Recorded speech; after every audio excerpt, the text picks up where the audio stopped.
Cartoon RTI media. నమస్కారం, వార్తలకు స్వాగతం. ముందుగా ముఖ్యాంశాలు. Manda Krishna Madiga press meet, CM Revanth రెడ్డిపై ఫైర్.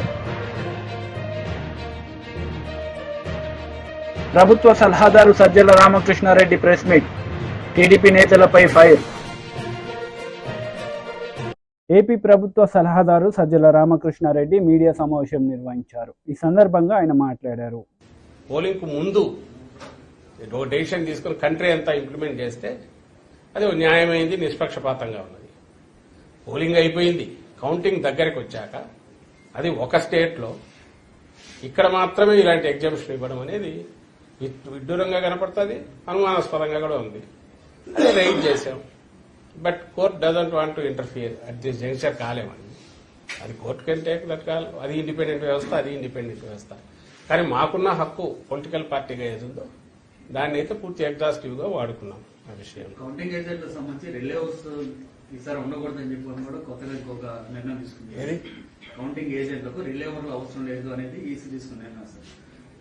ఎందుకని ఇలాంటి వివాదాస్పద నిర్ణయాలు? ప్రతిదీ ఇవే కాదు, చాలా చోట ఈసారి కనిపిస్తున్న ఖచ్చితంగా ఒకటే అంటే చంద్రబాబు నాయుడు అనే వ్యక్తి ఎవరైతే సిస్టమ్స్ ను మ్యానిపులేట్ చేయడం, నేను మ్యానిపులేట్ చేయగలను, నా శక్తి ఇంత ఉంది అని చూపే రకంగా ఒక రౌడీ అయితే ఎలాగైతే రౌడీజం చేసి అందరినీ భయపెట్టి ఇచ్చేస్తాడు, సిస్టమ్ మీద నా కంట్రోల్ ఉందని చూపే ప్రయత్నం, ఎలక్షన్ కమిషన్ మీద నా కంట్రోల్ ఉందని చూపే ప్రయత్నం గత 2 నెలలుగా మీరు అందరు గమనిస్తున్నారు. కూటమిని పొత్తు పెట్టుకున్నప్పటి నుంచి, ఈసీ కోడ్ వచ్చినప్పటి నుంచి, అది అధికారుల బదిలీల్లో కావచ్చు, అడ్డగోలు నిర్ణయాలు అప్పటికప్పుడు తాత్కాలికంగా తీసుకుంటున్నవి కావచ్చు, ఏదైనా సరే అన్నిట్లో తన ప్రభావం ఉంది అని చూపుతున్నాడు. అది చూపించి అధికార యంత్రాంగం మీద పట్టు సాధించే ప్రయత్నం చేశాడు. అవన్నీ కూడా ఇక్కడికి వచ్చేసరికి పాచికలేమి పారవు. అది ఏదైనా ఉంటే సైకలాజికల్ గానో మానసికంగానో ఆయన నమ్ముకున్న వాళ్ళకు కొంత టెంపరీ ఆనందాన్ని ఇస్తుంది. లేదా అధికారులు కొంతమంది భయపడి ఎందుకైనా మంచిది, వీళ్ళు చెప్పినట్టు ఉంటే బెటర్ కదా అని వాళ్ళ చెప్పినట్టు ఫాలో అయ్యే అవకాశాలు ఏమి ఉంటాయేమో. కానీ యాక్చువల్ ఓటింగ్ దీనికైతే దాని ఇంపాక్ట్ క్రియేట్ చేయదు. కానీ ఆయన నేచర్ ఏది ఉందో అది ఈసారి కూడా చూపించాడు చంద్రబాబు నాయుడు. బీజేపీతో పొత్తు పెట్టుకోవడం, పొత్తు పెట్టుకున్నాక తర్వాత ఇమ్మీడియట్ ఎన్నికల కమిషన్ మీద తన పట్టు బిగించడం, ఎన్నికల కమిషన్ కూడా అలాగే ఆయన ఎలాంటి ప్రెజర్ తెచ్చినా వాటన్నిటికీ తలొగ్గడం కూడా ఈసారి ప్రత్యేకంగా కనిపిస్తోంది. బహుశా వాళ్ళ నేషనల్ స్ట్రాటజీ, బీజేపీ నేషనల్ దీనిలో పార్ట్గా సౌత్ లో 4 సీట్లు ఎక్కువ వచ్చినట్టు చూపించుకునే ప్రయత్నంలో భాగంగా ఈ సైకలాజికల్ ఇది క్రియేట్ చేశారేమో అని అనిపిస్తుంది. సార్, సోషల్ మీడియాలో కొంతమంది రెచ్చగొట్టే వ్యాఖ్యలు చేస్తున్నారు. మీ పార్టీ కార్యకర్తలకు రేపటి కోసం ఎలాంటి సూచనలు? ఏం చేయగలరు? వాళ్ళు ఏం చేస్తారు?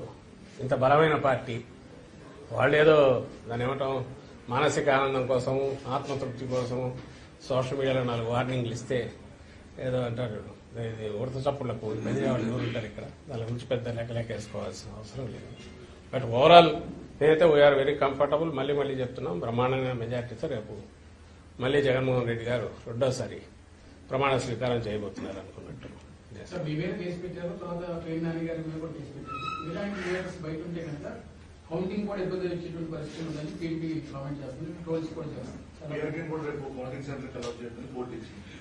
అవును, అదేదో కోర్టు ఇచ్చింది. కోర్టు డెసిషన్ దాని ప్రకారం పోవాల్సి వస్తుంది. మాకు సంబంధించిన వాడు కేసు పెట్టి చంద్రబాబు నాయుడు మీద కూడా మా వాళ్ళు కేసు పెట్టారు. అవేముంది కేసులు, దాని కేసులు నడుస్తుంటాయి. ఈ ప్రాసెస్ ఏది చేసినా నేను అనేది అసలు విషయం ఏదైతే పోలింగ్ ఏదైతే ఉందో అది అయిపోయింది. కౌంటింగ్ కు రేపటికి వస్తున్నాము. ఏదైనా రేపు మధ్యాహ్నానికి తేలిపోతుంది, రిజల్ట్ తేలిపోతుంది. ఒకవేళ గతంలో మేము ప్రతిపక్షంలో ఉన్నప్పుడు ఎట్లా బిహేవ్ చేశాము, వ్యవహరించాము, అధికారంలో ఉన్నప్పుడు అలాగే వ్యవహరించాము. చంద్రబాబు నాయుడు అధికారంలో ఉన్నప్పుడు ఎంత దుందుడుగా బిహేవ్ చేసేవాడు, ప్రతిపక్షంలో ఉన్నప్పుడు కూడా అలాగే దుందుడుగా బిహేవ్ చేస్తున్నాడు. ఆ రోజు సీఈఓ మీద అటాక్ చేశాడు. ఈ రోజు ఎన్నికల కమిషన్ ద్వారా ఇంకో రకంగా అధికార యంత్రాంగం మీద పట్టు బిగించి ఆ రకంగా అటాక్ చేస్తున్నాడు. ఆయనకన్నా అలవాటు అది. మా నాయకుడికి కానీ మా పార్టీకి కానీ సంయమనంతో ఉండడము, రూల్స్ ను ఫాలో కావడం ఇదే అలవాటు. అంత మాత్రాన వీఆర్ నాట్ వీక్. అలాంటివి ఎవడన్నా వచ్చి చిన్న పార్టీ ఇది కాగానే పుట్టి 10 ఏళ్లు కాగానే ఇంత బలమైన పార్టీ అయినా వైఎస్ఆర్ కాంగ్రెస్ పార్టీ ఇలాంటి ఉడత చప్పులకు బెదిరేదే ఉంటుంది, బెదరదు ఇలాంటి వాటికి. అంటే ఇప్పటికీ కూడా అప్పులు చేసి కాంట్రాక్టులకు బిల్లు చెల్లిస్తున్నారు, వాళ్ళకి అనుకూలమైనటువంటి కాంట్రాక్ట్ బిల్లు చెల్లిస్తున్నారు. ఈసీకి లేకపోతే రాశారు సార్ టీడీపీ. అది రాశారు. ఆమె ఎవరు పురంధేశ్వరి గవర్నర్ దగ్గరికి వెళ్ళింది. అసలు వాళ్ళ అంటే ఏదో ఒక రకంగా మీడియాలో కనపడాలని ఇది చేస్తున్నారు, అర్థం కావట్లే. కానీ అప్పులు ఎన్నో ఇవెన్నో తీయమని అదే ఒక చీటీ ఒక లెటర్ రాశారు గవర్నర్కు. నిజంగా వాళ్ళకి ఏదన్నా వాళ్ళు అధికారంలోకి వస్తున్నారని తెలిస్తే 2 రోజులు వెయిట్ చేస్తే అయిపోయేదానికి పోవాల్సిన అవసరం లేదు.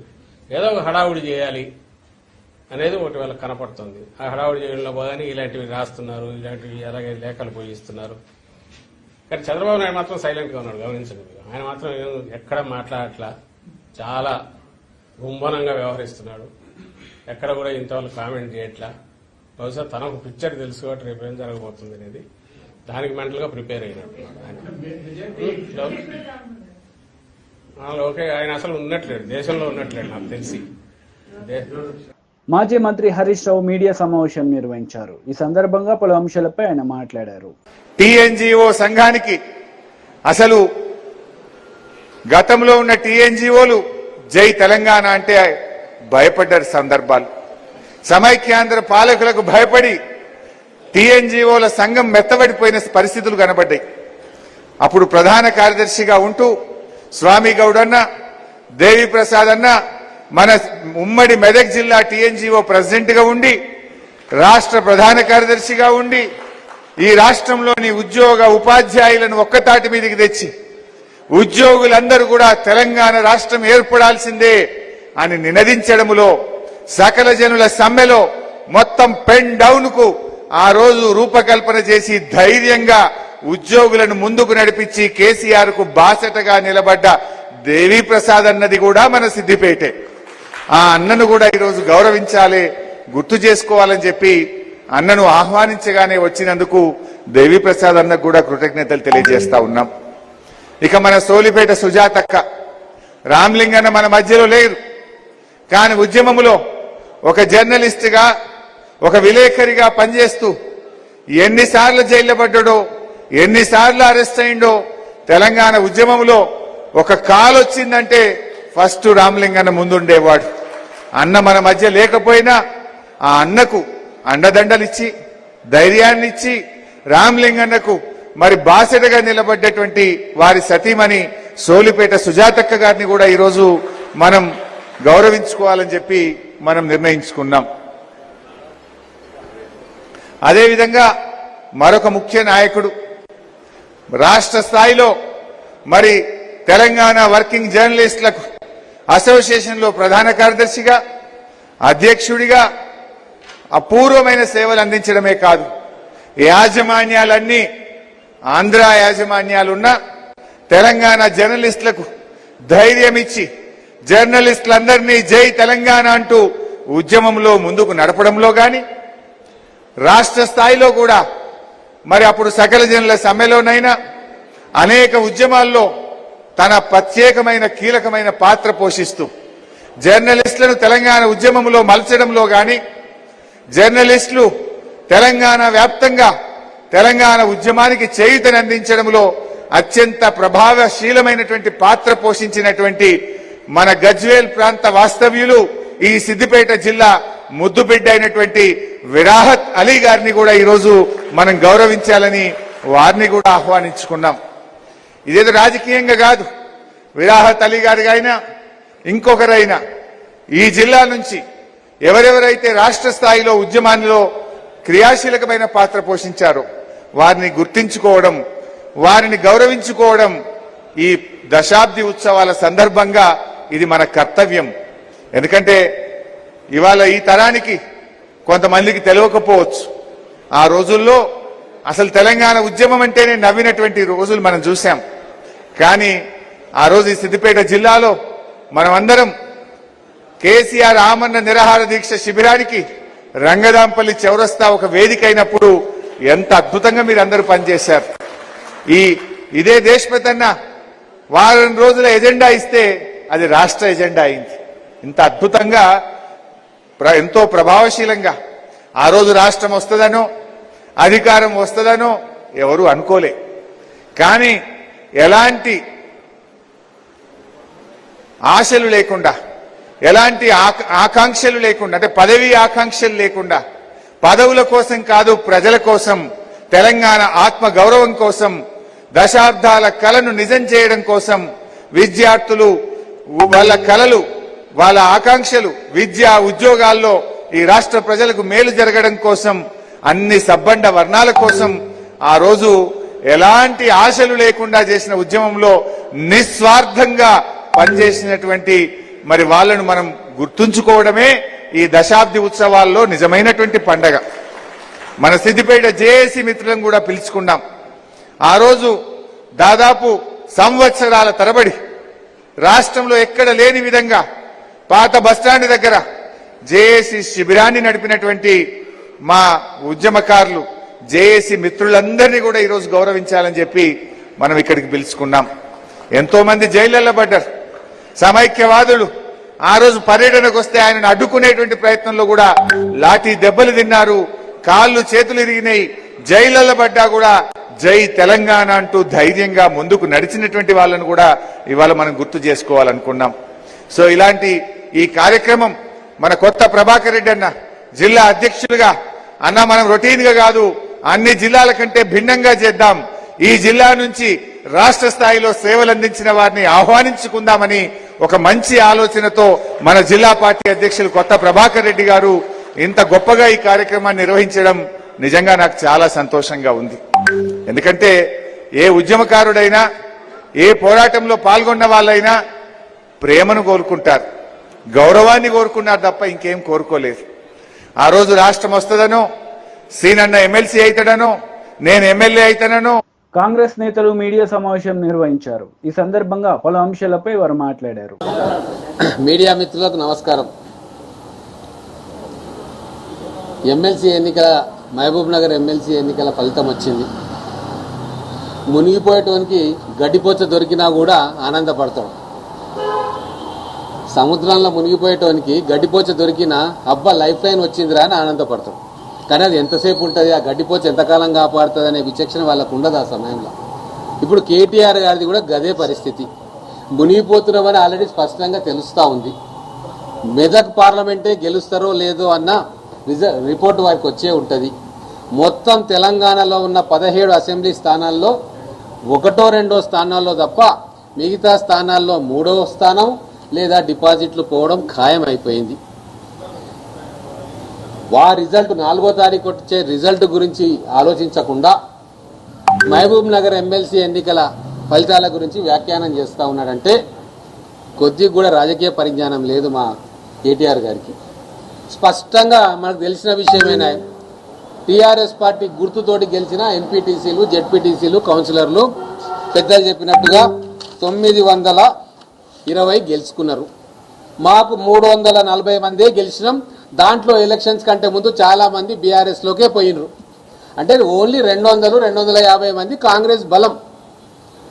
మరి 250 కాంగ్రెస్ బలం ఉన్నాక ఈ ఎలక్షన్లో మాకు 652 ఓట్లు వచ్చినాయంటే మరి మాకు బలం పెరిగినట్ట, బలం తరిగినట్ట? ప్రజామోదం కాంగ్రెస్ పార్టీకి పెరిగినట్ట, తగ్గినట్ట? బీఆర్ఎస్ పార్టీకి 920, మళ్ళీ అదనంగా కాంగ్రెస్లో అక్కడిక్కడ గెలిచిన వాళ్ళు జాయిన్ అవ్వడం, దాదాపుగా 1100 మంది బీఆర్ఎస్లో ఉండిరి ఈ ఎలక్షన్ కంటే ముందు. మరి 1100 మంది ఉంటే ఎంత అయిన వాళ్లకు? 763 మంది. అంటే దాదాపుగా 350 మంది సొంత పార్టీలో గెలిచిన ఉన్న వ్యక్తులు కూడా ఆ పార్టీని కాదనుకొని కాంగ్రెస్ పార్టీకి ఓటేసిందంటే రాబోయే రోజుల్లో ఏ కార్యకర్త కూడా గ్రామీణ స్థాయిలో బీఆర్ఎస్ పార్టీకి మిగలడు. మొత్తం కూడా ఖలాస్ అయిపోతుంది, ఈ పార్టీ భూస్థాపితం అవుతుంది. ఎందుకు అంటే తెలంగాణ ఆకాంక్షలను కానీ, తెలంగాణ అమరవీరులను కానీ గౌరవించుకునేది, ఆకాంక్షలు నెరవేర్చేది, భవిష్యత్తులో తెలంగాణ పునర్నిర్మాణం నిజాయితీగా చేసేది కాంగ్రెస్ పార్టీ అని చెప్పి ఈరోజు 50 మంది తెలంగాణ ప్రజలకు తెలిసిపోయింది. అందుకే అద్భుతంగా ఈరోజు రాష్ట్ర గీతాన్ని జాతికి అంకితం ఇచ్చుకున్నాం, ఉద్యమకారులను గౌరవించుకున్నాం. రాబోయే రోజుల్లో వాళ్ళకు సన్మానం కూడా చేసుకుంటాం. ఒక కుటుంబ హస్తాల నుంచి తెలంగాణను విముక్తి చేసుకున్నాం. ఆ సంతోషం ఈరోజు తెలంగాణ ప్రజలకు ఉంది. ఈ తెలంగాణలో బీఆర్ఎస్ పార్టీ భూస్థాపితమైందన్న సంతోషం రేపు 4వ తారీఖులో తెలంగాణ ప్రజలకు చిరుజల్లులాగా వాళ్లకు కురుస్తుంది, వాళ్ళ మీద పడుతుంది. రాబోయే 5 సంవత్సరాలు చాలా సంతోషంగా తెలంగాణ ప్రజలు ఉండబోతా ఉన్నారు. మా ముఖ్యమంత్రి గారు, మా మంత్రులు అత్యద్భుతంగా 6 గ్యారెంటీలు అమలు చేయబోతా ఉన్నారు. కొంతమంది గవర్నమెంట్ ఉద్యమకారులను అమరవీరుల కుటుంబాలను గౌరవిస్తున్నారు. చాలా మంది పిలువలే తప్పదు. మందకృష్ణ మాదిగ ప్రెస్ మీట్ నిర్వహించారు. ఈ సందర్భంగా పలు అంశాలపై ఆయన వివరణ ఇచ్చారు. సమ్మక్క సారక పేరు ఉండదా? కథ పాటలు మాత్రం సమ్మక్క సార ఉంటుంది. డప్పు ఉండదా? సాంస్కృతిక ఆయుధాలు ఉండవా? ఏంటి పరిస్థితి? ఇక్కడ మేము సూటిగా చెప్తున్నాం, నిన్న ఆమోదించిన అందశ్రీ రాసిన నిన్న ఆమోదించిన పాటను మేము గుర్తించాం. తెలంగాణ సమాజం కూడా గుర్తించదు. మన పాటలో ఏమొస్తుంది? మన పాటలో ఏమొస్తుంది? మీ దృష్టికి నేను తీసుకొస్తున్నా. నేను ఒక పాటలో మీరా సాహెబ్ కూడా పేరు వస్తుంది. ఎస్సీలది, బీసీలది, మైనార్టీలది, అగ్రకులాల్లో ఉన్న వాళ్ళందరిది వస్తుంది, బ్రాహ్మణులది కూడా వస్తుంది. ఇప్పుడు ఎవరి పేరు లేకుండా పోయింది కదా. అంటే బహుశా అందశ్రీ రాసిన పాటల్లో రెడ్డి సామాజిక వర్గం పేరేమో లేనట్టున్నది. కాబట్టి మిగతా వాళ్ళ పేర్లు ఎందుకు పెట్టాలని చెప్పి అన్నీ తీసేసినట్టున్నది నేను అనుకుంటున్నా. అందశ్రీ రాసిన పాటల్లో స్ఫూర్తిని నింపిన ఒక రెడ్డి సామాజిక వర్గ ప్రముఖుడి పేరు లేనట్టున్నది. కాబట్టి మా రెడ్డి సామాజిక వర్గం ప్రముఖుల పేర్లే లేనప్పుడు మిగతా వాళ్ళ పేర్లు ఎందుకని మొత్తం తీసేసినట్టున్నది. తీసేయమని ఈయన చెప్పినట్టున్నది, ఈయన తీసేసిండు. అంటే ఉన్న గౌరవం అందశ్రీ పోడగొట్టుకున్నాడు. ఉన్న గౌరవం అందశ్రీ పోడగొట్టుకున్నాడు. అందువల్ల మేము చెప్తున్నాం, నిన్న ఆమోదించిన జూన్ 2వ తారీఖున ఆమోదించిన ఆ గీతాన్ని తెలంగాణ సమాజం అంగీకరించదు, ఆమోదించదు. స్పష్టం చేస్తున్నాను నేను. తెలంగాణ సమాజం అంగీకరించదు, ఆమోదించదు. నేను మళ్ళీ చెప్తున్నా, ఆనాడు ఉద్యమ కాలంలో పాడిన పాట తెలంగాణ సమాజాన్ని నిద్రలేపింది, యుద్ధంలో నిలబెట్టింది. ఇప్పుడు నిన్న పాడిన పాట అందరినీ నిద్రపుచ్చేటట్టు చేసింది. మేము పాలిస్తాం, మీరు నిద్రపోండి అని చెప్పేసింది. అంటే ఇది జోలపాడినట్టు చేసింది.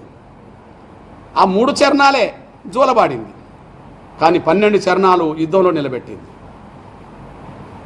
అది యుద్ధంలో నిలబెట్టింది ఆ పాట. ఇప్పుడు ఈ పాట నిద్రపోండి అని చెప్పి జోలపాట పాడింది. బహుశా ఇప్పుడు పాలకుడికి కావాల్సిందేంది? అందరినీ నిద్రపుచ్చడమే కదా. రేవంత్ రెడ్డి గారు కావాల్సిందేంది? నిద్రపుచ్చడమే కదా.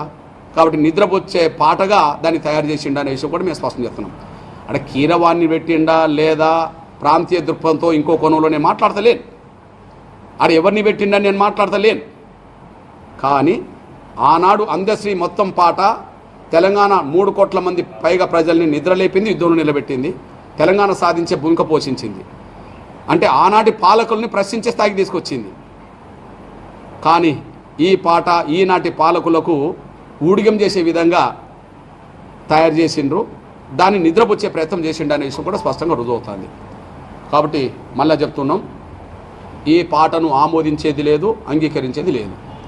నేనే కాదు, తెలంగాణలో ఉండబడే మొత్తం 3 కోట్ల మంది ప్రజలు నిన్న పాడిన ఆ పాటతో అసలు పాటకు విలువ లేకుండా పోయింది, పాట రాసిన అందశ్రీకి విలువ లేకుండా పోయింది, ఆమోదించిన రేవంత్ రెడ్డి గారికి అతనికి స్పృహ లేకుండా పోయింది. ఆయనకంటే స్పృహ లేదు, ఎందుకంటే తెలంగాణ ఉద్యమంలో పాల్గొన్నాడు కాదు. కాబట్టి ఏనాడు జై తెలంగాణ అని అన్నాడా? అసలు ఏనాడన్నా జై తెలంగాణ అన్నాడా? ఉద్యమంలో ఉధృత రూపం దాల్చున్నప్పుడు అన్నాడా? అనలేదు.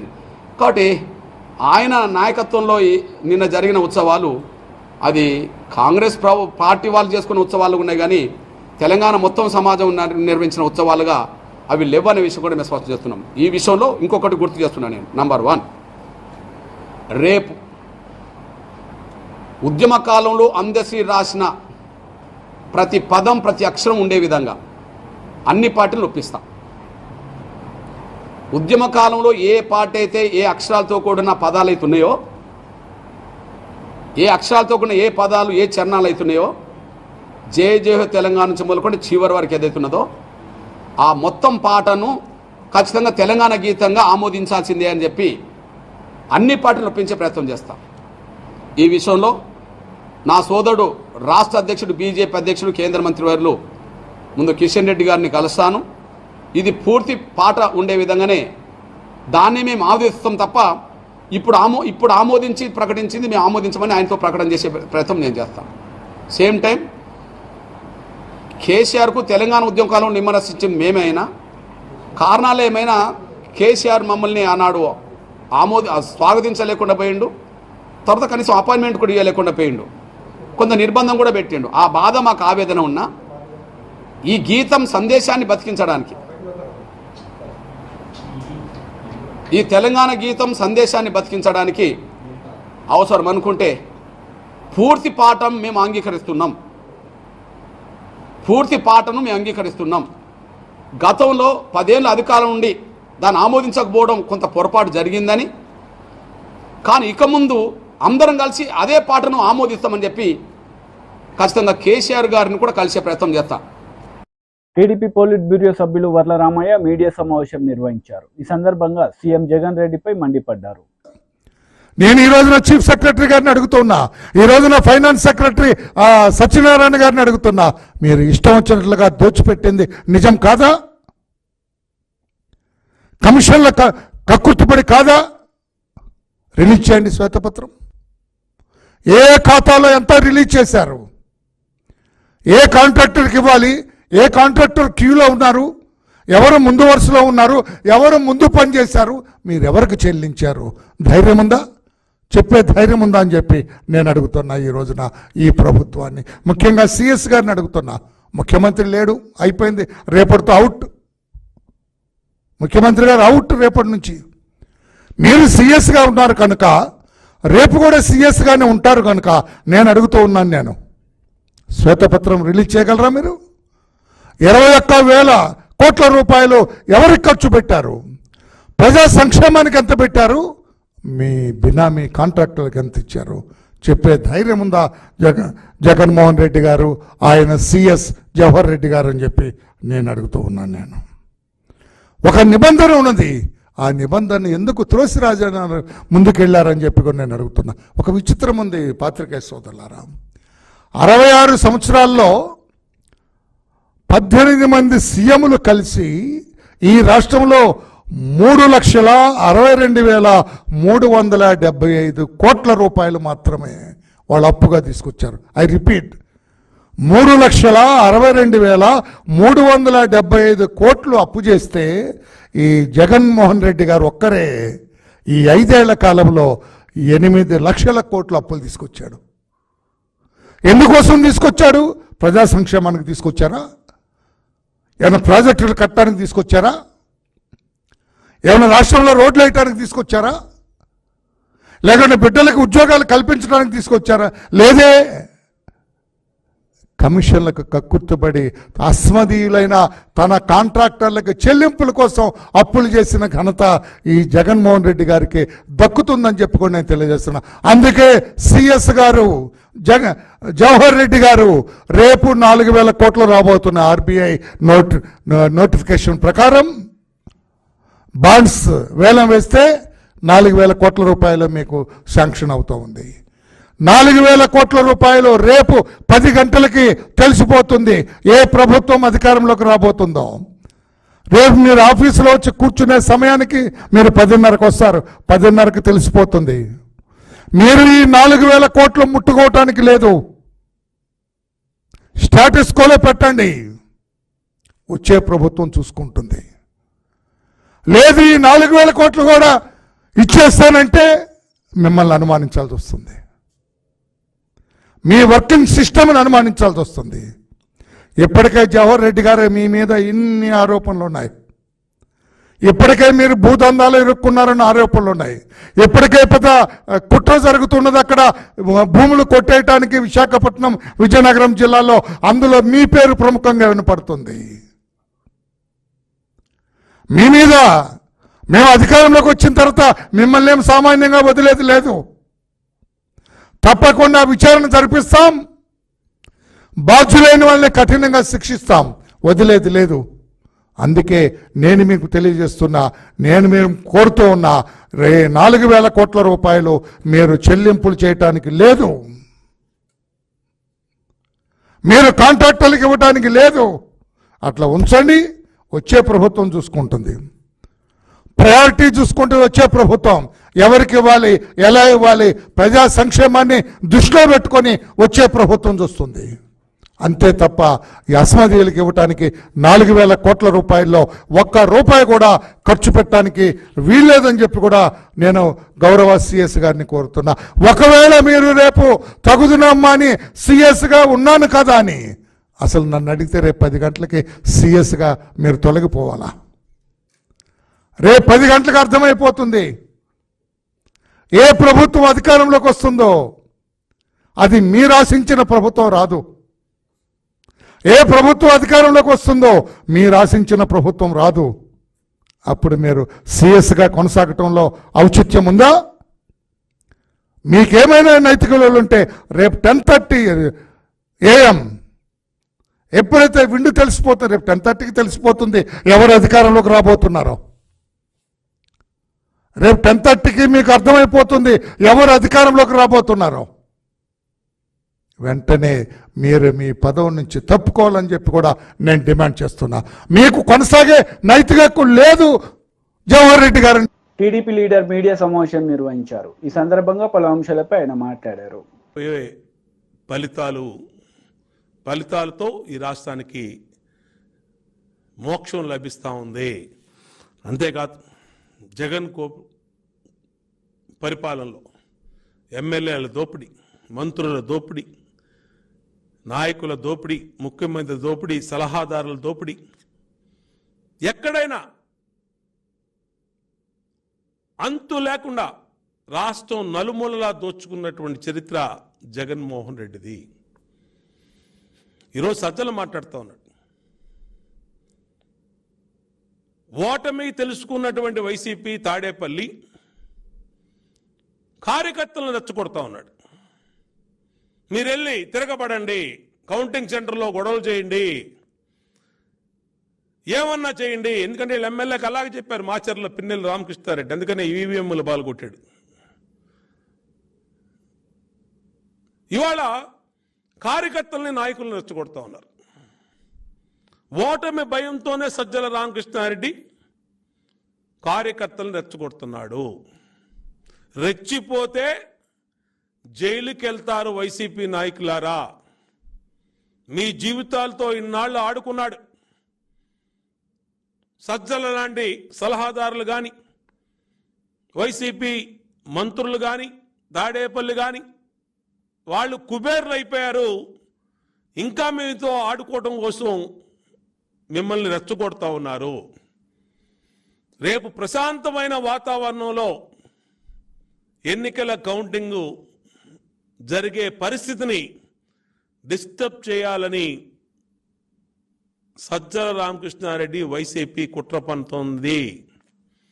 దీన్ని అధికారులు ఇప్పుడే మేల్కొనాలి. సజ్జల మీద కేసు పెడితే కాదు, ఇలాంటి వ్యక్తుల్ని ముందస్తుగా అరెస్ట్ చేయాలి. వార్తలు ముగించే ముందు ముఖ్యాంశాలు మరోసారి. Manda Krishna Madiga press meet, CM Revanth రెడ్డిపై ఫైర్.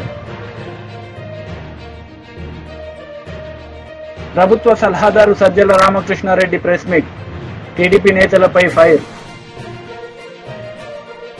ఈ వార్తలు ఇంతటితో సమాప్తం. తిరిగి ప్రసారమయ్యే వార్తలు మళ్ళీ కలుద్దాం. అంతవరకు సెలవు. నమస్తే.